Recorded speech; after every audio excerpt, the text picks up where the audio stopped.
এই সম্মেলনে সদর সভাপতি যিনি আমার চট্টগ্রাম মেডিকেল কলেজে আমি যখন ছাত্র ছিলাম তিনি আমার মুরব্বী ছিলেন। সেখান থেকে আমি আজকে এই অনুষ্ঠানের সভাপতিকে আমি প্রথমে ওনাকে চেনা শুরু করেছি। আমার সেই শ্রদ্ধেয় মুরব্বী আজকের এই সম্মেলনে সম্মানিত সভাপতি যিনি আমার অনেকাংশে আমার অত্যন্ত মুরব্বীজন, আমি বলবো আমার গুরুজন। আমি এখন যে কাজে আছি, যে দায়িত্বে আছি, আমি অনেকটা বলতে হয় যে অনেকটা চট্টগ্রাম মেডিকেল কলেজে যখন আমি প্রবেশ করি আমার আজকের শ্রদ্ধেয় সভাপতির হাত ধরে আমার চট্টগ্রাম মেডিকেল কলেজে যাত্রা শুরু। সেই যাত্রার পথে আমি আজকে এই জায়গায় এসে দাঁড়িয়েছি। আজ তিনি হলেন আজকের এই সম্মেলনের সভাপতি, আমাদের অত্যন্ত প্রিয় মুরব্বী ডাক্তার সৈয়দ দিদারুল হক মানিক ভান্ডারী। আজকের এই অনুষ্ঠানের বিশেষ অতিথি এখানে ওনার একজন আমাদের আমি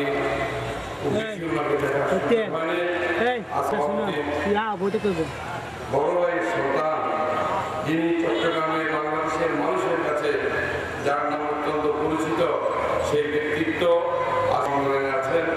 আজকে এই সম্মেলনে হয়তো আমার পরে উনি বক্তব্য রাখবেন, যিনি চট্টগ্রাম বিশ্ববিদ্যালয়ের শিক্ষক, যিনি আমার যার বাড়ি আর আমার বাড়ি একই জায়গায় অর্থাৎ কাঠুরিতে, আমাদের সেই চট্টগ্রাম বিশ্ববিদ্যালয়ের সম্মানিত শিক্ষক উনি আছেন।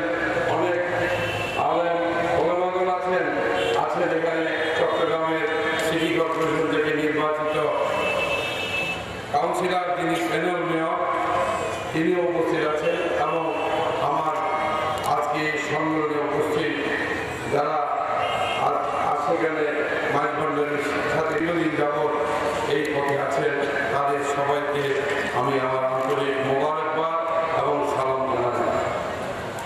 আজকে যে জন্য এই লালদিঘির ময়দানে দাঁড়িয়েছি, আজকে আমার জন্য এটা একটা ব্যতিক্রমধর্মী একটা অনুষ্ঠান। এই অনুষ্ঠানে সচরাচর আমাদের বক্তৃতা দেওয়ার বলার সুযোগ হয় না। আমরা যে পথে চর্চা করি জাতির কাজ করার জন্য, মানুষের কাজ করার জন্য, দেশের কল্যাণ করার জন্য, আজকে কিন্তু সেটা ভিন্ন একটা আজকে এই সম্মেলন। আজকের সম্মেলন নিজের জীবনকে গড়ার সম্মেলন। আজকের এই সম্মেলন আখিরাতের জন্য কিছু পাওয়ার জন্য সম্মেলন। আমি মনে করি আজকের এই সম্মেলন আমাদের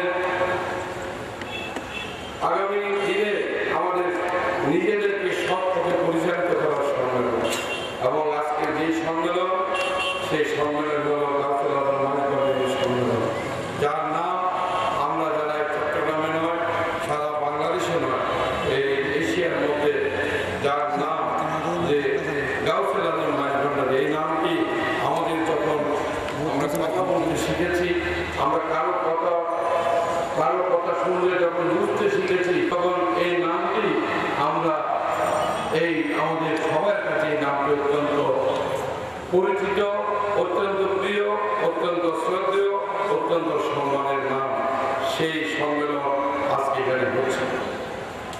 মানুষ যখন কষ্টে পড়ে, মানুষ যখন দুঃখে পড়ে, মানুষের যখন সমস্যা হয়, শারীরিক সমস্যা হয়, তখন মানুষ মনে করতাম যে আমরা তখন ছোটবেলায় যে কষ্টে পড়লে মানুষের সুখ দুঃখের সময় যে কার কাছে যাবে।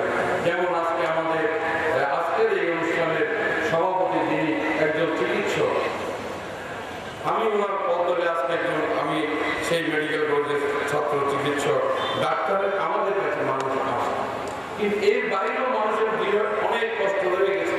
মানুষের জীবনযাত্রা, মানুষের জীবনকে গড়ার জন্য, মানুষ সমাজকে গড়ার জন্য, ইসলামের উন্নতির জন্য, ইসলাম ধর্মের উন্নতির জন্য, মানব জাতির জন্য এই এই গাউসুল আজম মাইজভান্ডারের অনেক অবদান রয়েছে।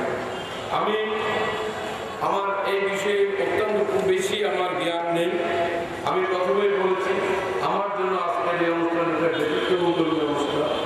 আমি যেটুকু বুঝি মানুষ সেখানে শুধু মুসলমানের সন্তানরা গাউসুল আজম মাইজভান্ডারে যায় সেই কথা নিশ্চয় আমরা এই কথা কেউ বলবো না। আজকে এখানে সব ধর্মের মানুষ যায়, সব ধর্মের মানুষ এই কষ্টে পড়লে দুনিয়াবী শান্তির জন্য, আখিরাতের শান্তির জন্য, ভবিষ্যতের শান্তির জন্য এই গাউসুল আজম মাইজভান্ডারের দরবারে যায়।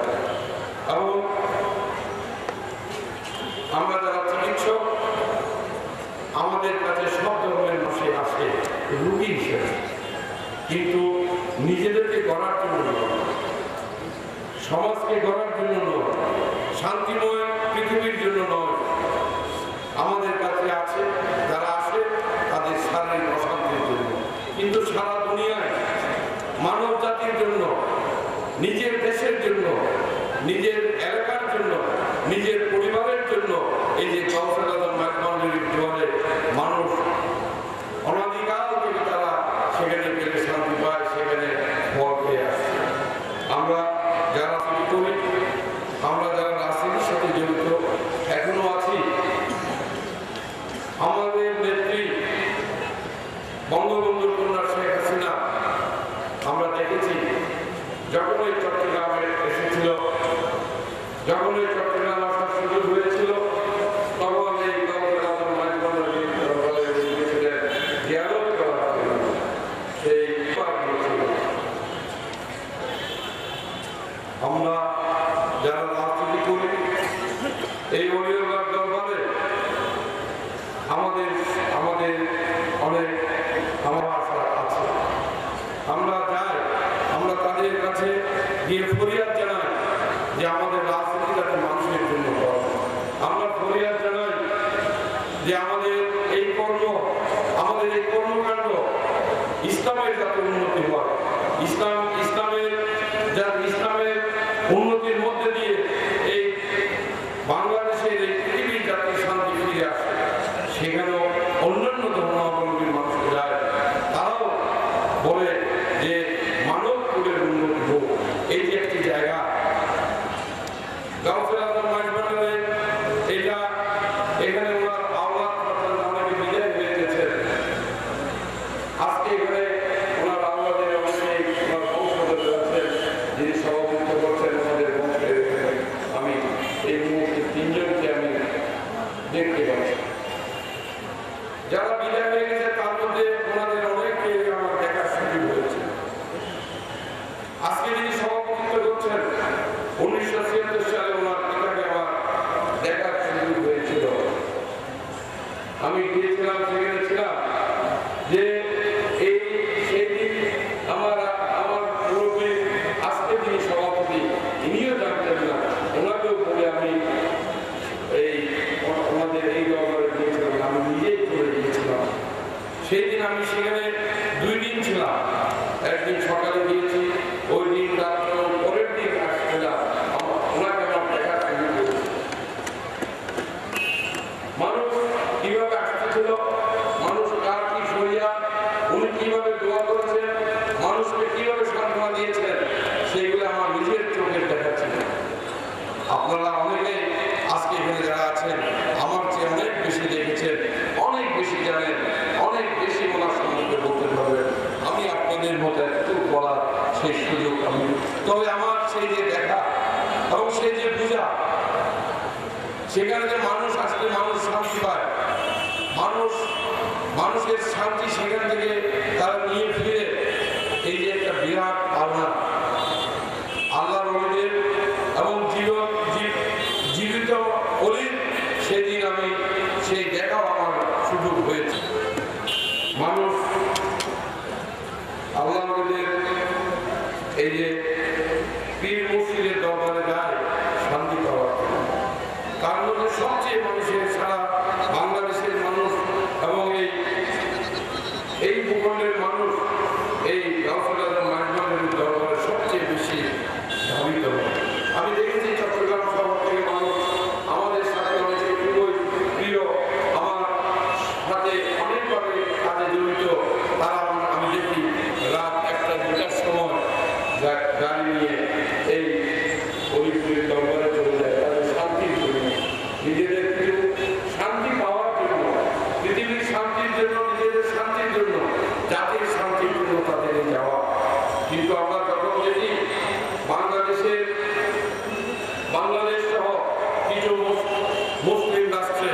আমাদের এই অলিপুরের দরবারে যখন কোনো অনুষ্ঠান হয়, এই অনুষ্ঠানে যখন কোনো আঘাতপ্রাপ্ত হয়, যখন বোমার হামলা হয়, যখন সেখানে বিভিন্ন ধরনের আক্রমণ হয়, যখন আমরা দেখি সেখানে কোনো ওরসের আয়োজন করা হয়, সেখানে সেই যাতে খাওয়া খেতে না পারে সেখানে কিছু মিশিয়ে দেওয়া হয়, বোমা হামলা হয়, আক্রমণ হয়, এইগুলি যখন দেখি তখন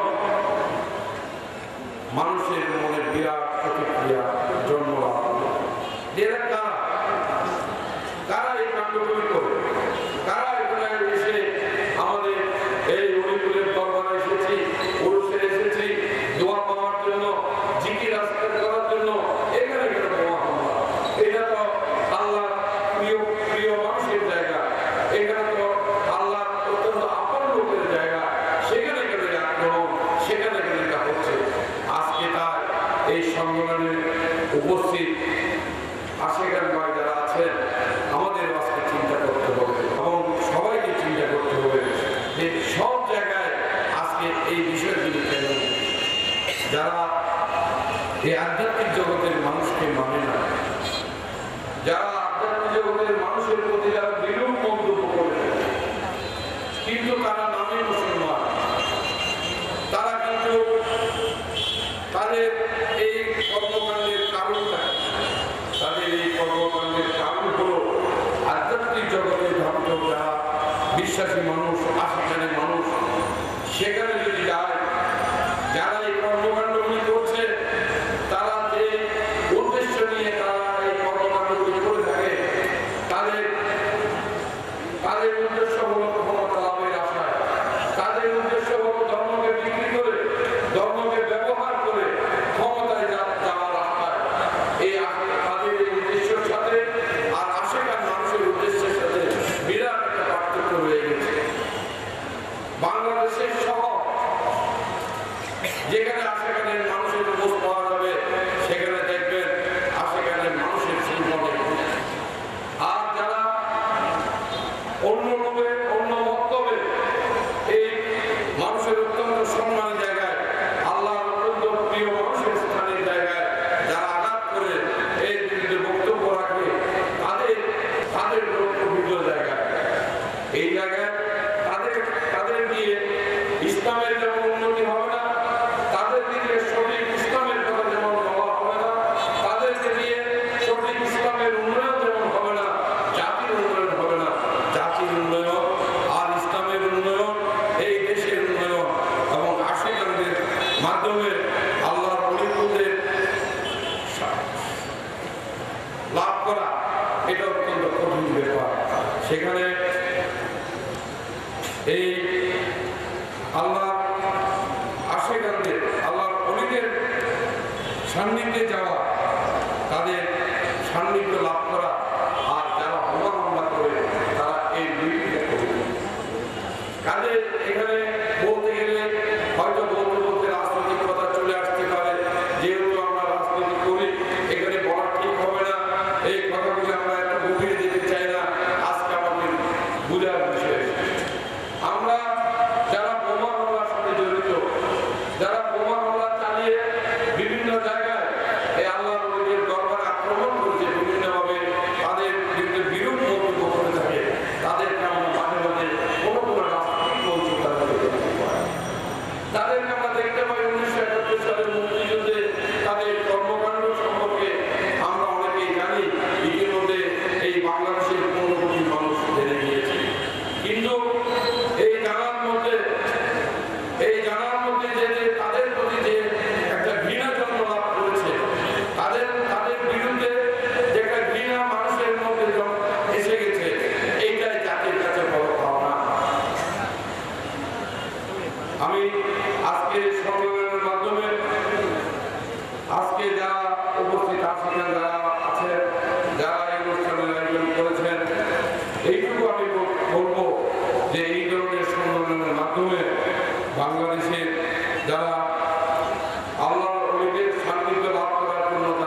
শ্রদ্ধেয়